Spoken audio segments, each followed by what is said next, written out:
के चैनल पर। Half chapter हमने पिछले पार्ट 1 में कवर कर दिया था। अब आइए अब इसके आगे का पढ़ते हैं। कुछ बड़ी बड़ी संख्याएं। गणित का जादू पुस्तक 4 में तुमने लाख संख्या के बारे में सुना था, जो कि 100,000 के बराबर होती है।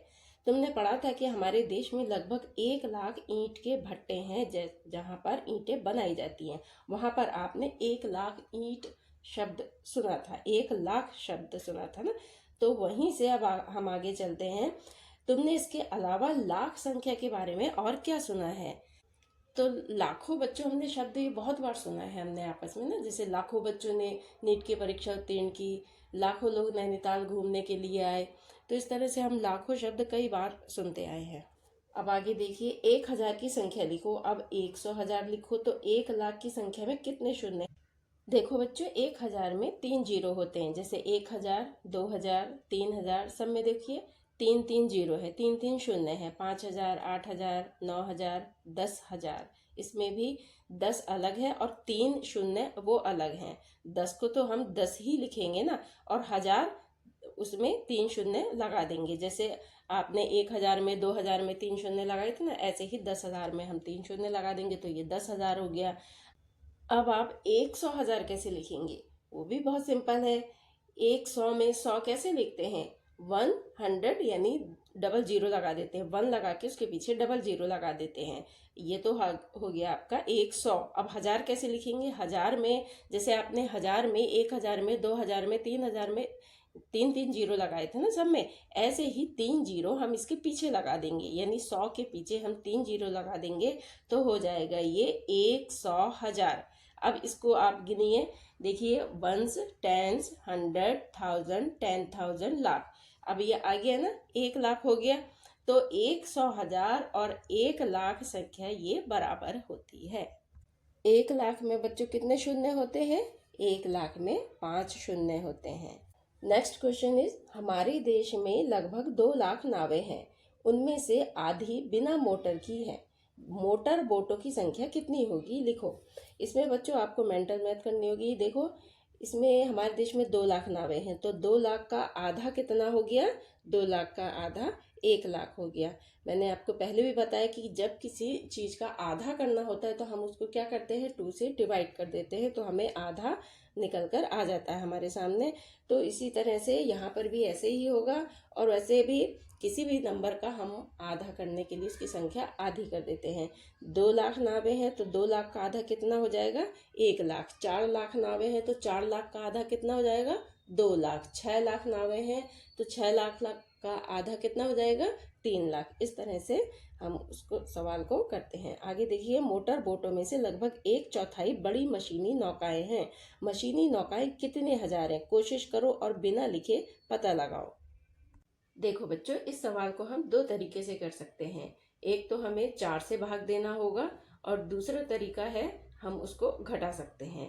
अब 4 से भाग कैसे देंगे? देखिए, इसमें लिखा है 1/4। मोटर बोटों में से लगभग 1/4 बड़ी मशीनी नौकाएं हैं।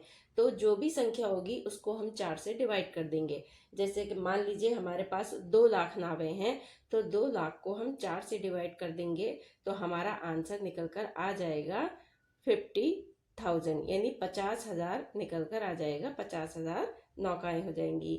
यदि हम उसको 2 लाख ना मानकर अगर हम उसको 1 लाख मानेंगे, तब 1 लाख को हम 4 से डिवाइड करेंगे, तब हमारा आंसर 25 हो जाएगा। आप जानते हैं कि आधे का आधा कितना होता है?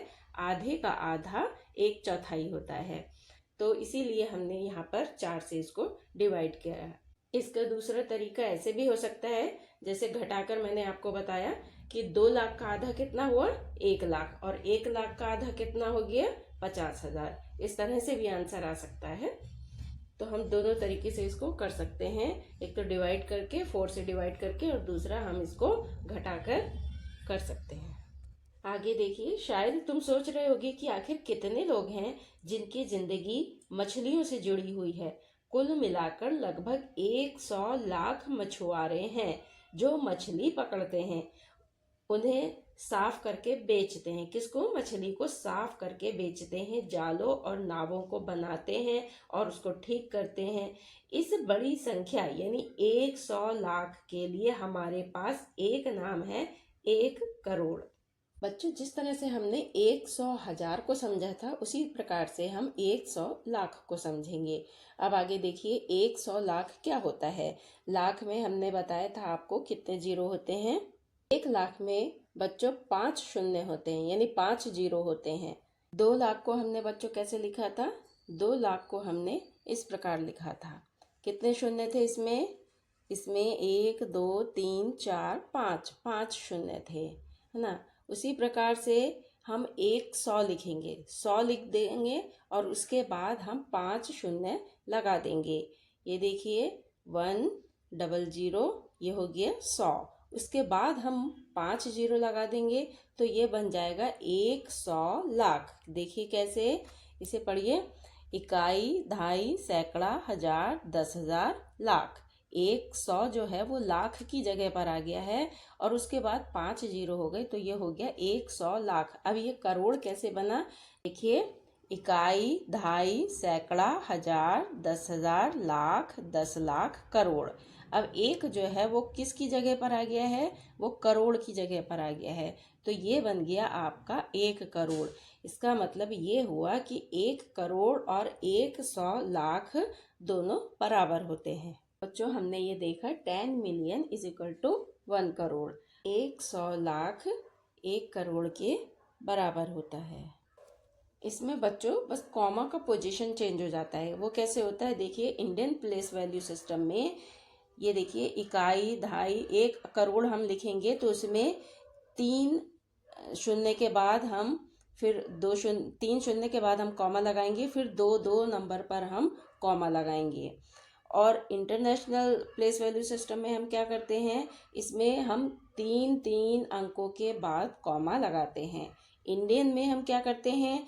शुरू में पहले 3 और उसके बाद 2 अंकों पर कॉमा लगाते हैं। ये देखिए, इकाई, दहाई, सैकड़ा, हजार, 10,000, लाख, 10 लाख, करोड़।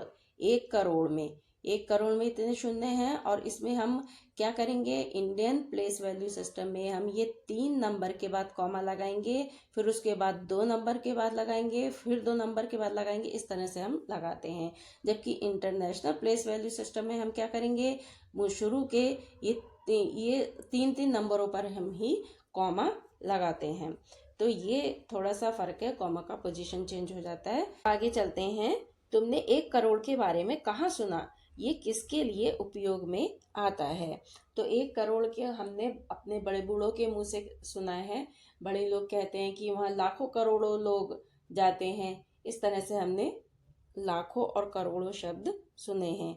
और एक गेम भी आता है टीवी पर, कौन बनेगा करोड़पति, वहां पे भी हमने करोड़ शब्द सुना है। चलते हैं मछली बाजार। क्या तुम कभी मछली बाजार गए हो? अगर हाँ तो तुम्हें पता होगा कि भीड़ और शोर से भरी जगह को मछली बाजार क्यों कहते हैं। मछली बाजार कहाँ होता है बच्चों? मछली बाजार में सिर्फ मछलियां ही बिकती हैं और वहाँ पे बहुत शोर होता है, इसलिए उस हर शोर वाली जगह को मछली बाजार की उपमा दे दी जाती है। तो आज मछली बाजार में बहुत चहल पहल है। कुछ मछुआरों की नावें बहुत सारी मछलियां लाई हैं। मछुआरे आप जानते हैं किसे कहते हैं? जो मछली पकड़ते हैं उनको मछुआरे कहते हैं। मछुआरी ने चिल्ला चिल्ला कर कीमत बताकर खरीदारों को अपनी ओर बुला रही हैं। जो मछुआरों की वाइफ होती है उन्हें मछुआरिन बोलते हैं। तो वो मछुआरी ने चिल्ला चिल्ला कर मछली बेच रही हैं। मिनी, यहाँ आओ, ये लो छोटी छोटी मछलियां, सार्डिन 40 रुपए किलो। ग्रेसी कह रही है कभी इतना सस्ता नहीं मिलेगा, खरीदो। स्वाड मछली 60 रुपए किलो। फ्लोरम्मा छोटी झींगा मछली 150 रुपए किलो बेचती है। यहाँ पर देखो बच्चों, आपको मछलियों के नाम भी पता चल रहे हैं। सार्डिन और ये दूसरा क्या है? झींगा। ग्रेसी कौन सी मछली बेच रही है? स्वाड मछली, है ना। तो इस तरह से आपको झींगा मछली, कारूथम्मा स्क्विड मछली बेच रही है। तो इस तरह से आपको मछलियों के नाम भी पता चल रहे हैं। कौन सी मछली? एक बार फिर से मेरे साथ दोहराइए। सार्डिन, स्वाड, झींगा, स्क्विड। देखो फाजिला कठिनाई से ही इस बड़ी मछली किंगफिश को उठा पा रही है।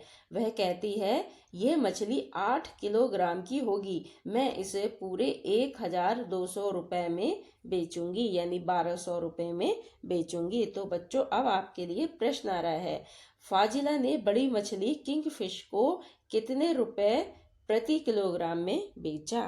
बच्चों आंसर निकालने के लिए क्या करेंगे, 8 किलो मछली की कीमत कितनी है, 1200 रुपए। तो 1 किलो मछली की कीमत कितनी होगी, 1200 को हम भाग कर देंगे 8 से, तो हमारा आंसर निकल कर आ जाएगा 150, यानी 150 रुपए किलो। नेक्स्ट क्वेश्चन इज, आज फ्लोरम्मा 10 किलोग्राम झींगा मछली बेच चुकी है, यानी 10 किलो उसने झींगा मछली बेची है फ्लोरम्मा ने, उसे उसके लिए कितने पैसे मिले होंगे? ऊपर देखिए आपको फ्लोरम्मा ने झींगा मछली के दाम बताए हैं। कितना बताया है, 150 रुपए प्रति किलो, यानी 1 किलो झींगा मछली 150 रुपए की है। तो आंसर क्या आएगा, 1 किलो झींगा मछली का मूल्य 150 रुपए है। तो 10 किलो झींगा मछली का मूल्य, उसके क्या करेंगे, 10 किलो यानी 150 को 10 से हम गुणा कर देंगे तो हमारा आंसर निकल कर आ जाएगा 1500 रुपए। अगला क्वेश्चन देखिए, ग्रेसी ने 6 किलो सॉर्ड फिश बेची, मिनी ने ग्रेसी जितने ही पैसे कमाए हैं, मिनी ने कितने किलोग्राम सार्डिन बेची है? अगर आप ऊपर देखेंगे तो आपको इसका 1 किलो का मूल्य पता चल रहा है। मिनी ने कितना सार्डिन 40 रुपए किलो बेची है और ग्रेसी ने 60 रुपए किलो सॉर्ड फिश बेची है। तो आपको अभी ये 40 और 60 है तो दोनों संख्याएं अलग अलग हैं, लेकिन दोनों ने एक जैसे ही पैसे कमाए हैं। देख लेते हैं, 1 किलो सॉर्ड फिश कितने की है, 60 रुपए की। तो 6 किलो सॉर्ड फिश कितने की हो जाएगी, 60 को हम 6 से गुणा कर देंगे तो हमारा आंसर निकल के आ जाएगा 360, यानी 360 रुपए। इसी तरह मिनी ने 40 रुपए कमाए 1 किलो सार्डिन मछली के, यानी सार्डिन मछली जो है वो 1 किलो उसने 40 रुपए में बेची है। तो मिनी कितना कमाएगी, 360 को हम भाग कर देंगे 40 से तो हमारा आंसर निकल कर आ जाएगा 9 किलो, यानी 9 kg। तो बच्चों मिनी ने कितने किलोग्राम सार्डिन बेची है, मिनी ने 9 किलोग्राम सार्डिन बेची है। बढ़ते हैं प्रश्न नंबर 4, बशीर के पास 100 रुपए हैं, उसने 1/4 पैसे स्क्विड पर खर्च किए और 3/4 पैसे झींगा मछली पर खर्च किए, तो उसने कितने किलोग्राम स्क्विड खरीदी? बच्चों बशीर के पास कितने पैसे, 100 रुपए, और 1/4 पैसे उसने स्क्विड पर खर्च करे। तो मैंने आपको बताया था 1/4 क्या होता है, 1/4 कितना होता है, आधे का आधा, यानी 100 का आधा कितना हो गया, 50, और 50 का आधा कितना हो गया, 25 हो गया। देखिए यदि गोले को हम 100 का मान के उसको 4 बराबर भागों में बांटते हैं तो एक भाग जो है 3/4 होंगे, है ना। तो 1/4 कितने का, एक हिस्सा कितने का हो गया, 25 का हो गया। तो 2 हिस्से हो गए 50 के, तो 3 हिस्से हो गए 75 के, यानी एक हिस्सा जो है वो 25 रुपए हो गया और उसके 3/4 हिस्से जो है वो 75 रुपए कहलाएंगे। अब देखिए 1 किलो स्क्विड की कीमत कितनी थी, 50 रुपए, तो 25 रुपए वो 50 का आधा हो गया, 50 का आधा कितना हो गया, 25 हो गया। 50 को हम 2 से डिवाइड कर देंगे तो हमारा आंसर निकल कर आ जाएगा 25 रुपए। इसलिए बशीर ने आधा किलो स्क्विड खरीदी है। अब अगला देखिए, उसने कितने किलोग्राम झींगा मछली खरीदी है। अब 1 किलो झींगा मछली कितने की थी, 150 रुपए की थी। तो 75 क्या हुआ, 75 150 का आधा हुआ, 150 का हाफ हो गया 75। तो 150 को हम 2 से डिवाइड कर देंगे तो हमारा आंसर निकल कर आ जाएगा 75। 75 रुपए में कितनी झींगा मछली आएगी, 75 रुपए में आधा किलो यानी 500 ग्राम झींगा मछली आएगी। बढ़ते हैं, मछली बैंक की बैठक अभी अभी शुरू ही हुई है। महिलाओं का मछली बैंक है, महिलाएं मछली बैंक चला रही हैं। देखिए कैसे चला रही हैं, मछली बैंक की बैठक अभी शुरू ही हुई है, यानी उनकी मीटिंग अभी शुरू हुई है। फाजिला इसकी अध्यक्ष है। 20 मछुआरिनों ने मिलकर अपना बैंक बना लिया।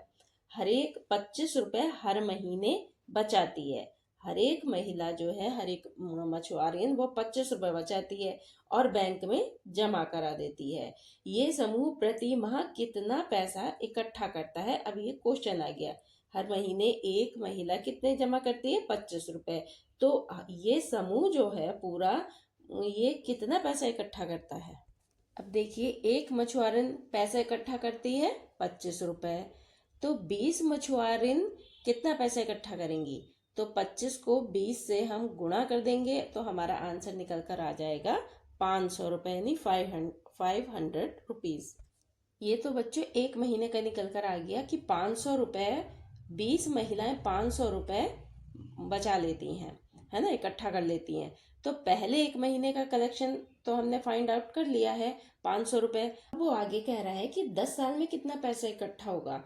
तो बच्चों 10 साल का पैसा निकालने के लिए पहले हमें 1 साल का निकालना होगा। तो 1 साल का पैसा निकालने के लिए हम क्या करेंगे? 1 साल में हमने इकट्ठा किया पैसा 500 को हम 12 से गुणा कर देंगे। यानी 12 से क्यों करेंगे? क्योंकि 1 साल में 12 महीने होते हैं। तो हमने एक महीने का निकाल लिया था 500 रुपए, तो एक महीने को हम, यानी 500 रुपए को हम 12 से गुणा कर देंगे तो हमारा आंसर निकल के आ जाएगा 6000 रुपए। तो 10 साल में कैसे होगा फिर? 10 साल का क्या करेंगे हम? 6000 को 10 से हम गुणा कर देंगे तो हमारा आंसर निकल के आ जाएगा 60,000 रुपए, यानी 60,000 रुपए। आए समझ में? अर्थात 10 साल में पैसा इकट्ठा किया 6000 इंटू, यानी 6000 इंटू 10, हमारा आंसर निकल के आ गया 60,000। आगे चलते हैं। ग्रेसी को जाल खरीदने के लिए पैसा चाहिए। झांसी और उसकी बहन लट्ठे की नाव खरीदना चाहती है, इसलिए वह बैंक से कर्ज ले रही है। वह ब्याज के साथ पैसा वापस करेंगी। कर्ज क्या होता है बच्चों? बैंक से यदि हम कोई महंगी वस्तु खरीदना चाहते हैं और हमारे पास पैसे नहीं होते हैं, तब हमें किसी ना किसी से कर्ज लेना होता है। तब कुछ लोग तो होते हैं वो आपस में ही मित्रों से कर्ज ले लेते हैं, कुछ लोग ऐसा नहीं कर पाते हैं तो वो बैंकों से कर्ज लेते हैं। तो बैंक में कर्ज लेते हैं तो क्या होता है फिर? बैंक को हमें कुछ ब्याज के साथ, यानी एक्स्ट्रा मनी के साथ, ज्यादा पैसों के साथ हमें वो वो कर्ज चुकाना होता है। यानी हमें जो हमारी मूल रकम होती है, यानी मैंने 1000 लिए तो 1000 में जितना ब्याज पड़ेगा वो 1000 तो हम चुकाएंगे ही, और एक्स्ट्रा मनी जो हमने ज्यादा पैसे ब्याज के होंगे वो भी हमें चुकाने होंगे। तो ऐसा किया जाता है बैंक में। कर्ज जब हम लेते हैं तो ब्याज सहित हमें वो कर्ज चुकाना होता है। तो ग्रेसी के पास पैसे नहीं थे ना, तो उसने लट्ठे की नाव खरीदना चाह रही है। झांसी और उसकी बहन लट्ठे की नाव खरीदना चाह रही है, ग्रेसी जाल खरीदना चाह रही है। इन दोनों के पास पैसे नहीं है। अब ये गए हैं बैंक में। तो ग्रेसी ने जाल खरीदने के लिए 4000 रुपए का कर्ज लिया। उसने 345 रुपए, यानी 345 रुपीज हर महीने 1 साल तक वापस दिए। वे कितने पैसे बैंक को वापस करेगी? देखो बच्चों, ग्रेसी ने 4000 रुपए का कर्ज लिया है और उसने 345 रुपीज, 345 यानी 345 रुपए उसने 1 साल तक दिए। यानी हर महीने उसने 345 दिए। 345 एक महीने दिए, 345 दूसरे महीने दिए, 345 तीसरे महीने दिए। इस तरह से उसने 1 साल में 12 महीने होते हैं ना, तो उसने पूरे 12 महीने 345 रुपए दिए। तो इसका आंसर हम कैसे निकालेंगे? 345 को गुणा कर देंगे, यानी 345 को गुणा कर देंगे 12 से। 12 से गुणा करने के बाद हमारे पास आंसर निकल के आ जाएगा 4140 रुपीज। 440 रुपीज। तो ग्रेसी बैंक को कितना रुपए वापस करेगी? 4140 रुपए। यानी 4000 तो उसका मूल धन था, 4000 तो उसने कर्ज लिया ही था, लेकिन 140 रुपए वो एक्स्ट्रा वापस करेगी। वो उसका ब्याज है, वो मूलधन का ब्याज है। तो 4140 रुपए यानी 140 रुपीज वो बैंक को वापस करेगी। अगला क्वेश्चन देखो बच्चों। झांसी और उसकी बहन ने 21,000 रुपए का कर्ज, 21,000 यानी 21,000 रुपए का कर्ज लट्ठे की नाव खरीदने के लिए लिया। उधर तो ग्रेसी ने तो 4,000 ही लिए थे, लेकिन इधर कर्ज इन्होंने ज्यादा लिया है। कितना लिया है? 21,000।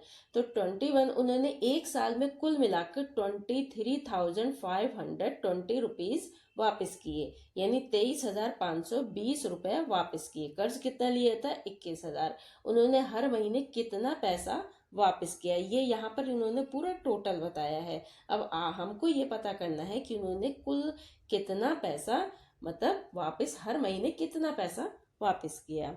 इसको कैसे करेंगे? 12 महीनों में पैसा दिया, कितना दिया? 23,520 रुपीज। तो एक महीने में, यानी हर महीने, एक महीने में उसने कितना दिया? 23,520 रुपए, यानी 23,520 रुपीज। अब आगे बढ़ते हैं बच्चों। क्यों ना हम मछलियां सुखाने का नया कारखाना लगाएं।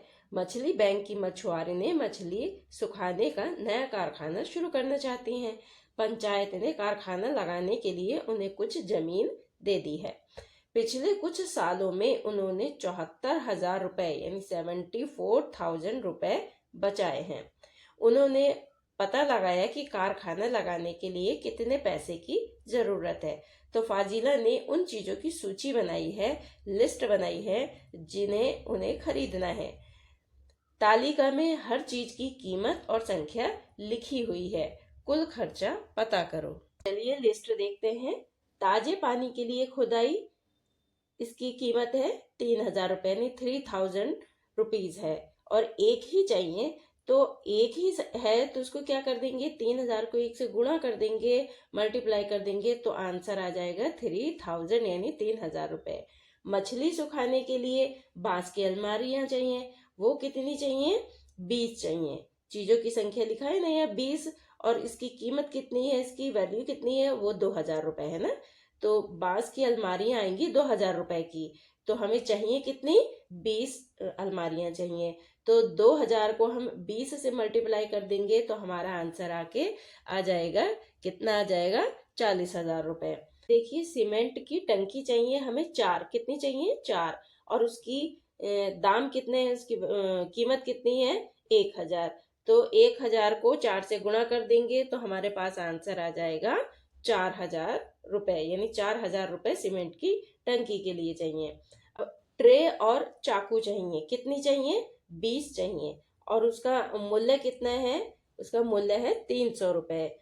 तो 300 को 20 से गुणा कर देंगे, तो हमारे पास आंसर निकल कर आ जाएगा 6,000 रुपए। फिर हमें चाहिए बाल्टी। बाल्टी कितनी चाहिए? 20 बाल्टियां चाहिए। और उनकी कीमत कितनी है? उसका मूल्य है 75 रुपए। तो 75 बाल्टियां कितने की आएंगी? उसको क्या करेंगे? इसका मूल्य जानने के लिए हम 75 को 20 से मल्टीप्लाई कर देंगे, तो हमारा आंसर निकल के 500 रुपए। कारखाना लगाने के लिए कुल कीमत, अब हम क्या करेंगे? इन सबको जोड़ देंगे। 3,000 रुपए, फिर 40,000 रुपए, फिर 4,000 रुपए, फिर 6,000 रुपए, और ये लास्ट में 1,500 रुपए। तो इन सबको हम प्लस कर देंगे, तो हमारा निकल कर आ जाएगी कुल कीमत 54,500 रुपए। 54,500 रुपीज हमारे यहाँ पर आ जाएंगे। यानी हमें कारखाना लगाने के लिए कितने की पैसों की जरूरत पड़ेगी? 54,500 रुपीज। जब मछली सूख जाती है तो उसका वजन 1/3 रह जाता है। इन्होंने एक महीने में 6,000 किलो ताजा मछली सुखाने का विचार किया। उन्हें एक महीने में कितनी सूखी मछलियां मिलेंगी? 1/3 का मतलब जानते हैं ना बच्चों? एक वस्तु के 3 बराबर भाग। तो हम क्या करेंगे? ये 6,000 किलो ताजा मछली है ना, तो 6,000 को हम 3 से भाग कर देंगे। 3 से भाग करने पर हमारे को आंसर मिल जाएगा 2,000 किलोग्राम, है ना। आगे देखते हैं। फिलोरम्मा ने हमसे ताजी मछली खरीदी, कितनी? 15 रुपए प्रति किलो, यानी 15 रुपए की 1 किलो उन्होंने ताजी मछली खरीदी। फिर उन्होंने सुखाकर बेची, कितनी? 70 रुपए किलो। अब आइए इसका हिसाब करते हैं।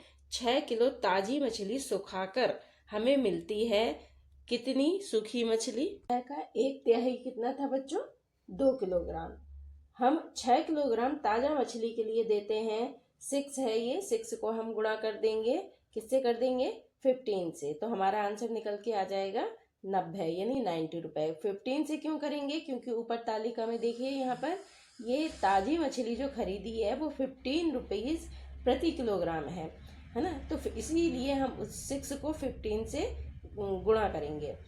हम 2 किलोग्राम सूखी मछली बेचेंगे और पाएंगे कितना, 2 को गुणा करेंगे हम किससे करेंगे, 70 से। 70 से क्यों करेंगे, ऊपर तालिका में यहाँ दिखाया हुआ है कि सूखी मछली 70 रुपए किलो की बिक रही है।